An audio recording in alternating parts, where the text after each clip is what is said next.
সাকিব আল হাসান এই দেশটাকে অনেক কিছু দিয়েছে, এই দেশের জনগণকে অনেক কিছু দিয়েছে, এই দেশের জনগণকে বিশ্বের কাছে অপারভাবে তুলে ধরছে। কারণ সাকিব আল হাসান আমাদের গর্ব, আমাদের ভবিষ্যৎ এবং আমাদের উজ্জ্বল ভবিষ্যতের একটা নক্ষত্র তারা। সাকিব আল হাসান ওই ভুল করছে, আমি মানি, ওই স্বৈরাচারী সরকারের সাথে যোগ দিয়া ওই ভুল করছে, ওই অনেক ভুল করছে, কিন্তু ওর সুনামের কাছে এই ভুলটা কিছু না।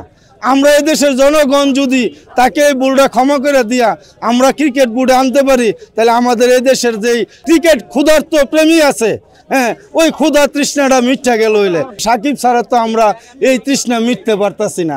কিন্তু আমি কার কাছে বলবো, অনেক সবার কাছে বলছি, জনগণের কাছে বলি, উপদেষ্টা মণ্ডলীর কাছে বলি যে আমরা সবাই একত্র হইয়া, যেমন 24 সালে যুদ্ধ করছি, আমরা সবাই একত্র হইয়া সাকিবের যে ভুলটা করছে ভুলটা ক্ষমা করে দেওয়া হোক, শুধু আমাদের ক্রিকেট প্রেমীদের জন্য।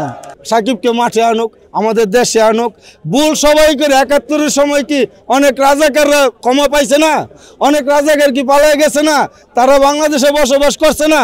তো স্বৈরাচারী সরকার এই যে পলাইছে, স্বৈরাচারী লোক কি এদেশে নাই? তাহলে সাকিবের উপরে বোঝাতে হবে কেন? সে তো আমাদের দেশটাকে উজ্জ্বল পথে নিয়ে গেছে। আমরা জনগণ কেন তার একটু ভুল ক্ষমা করতে পারি না? এই প্রশ্নটা আমি আপনাদের কাছে করে রেখে গেলাম।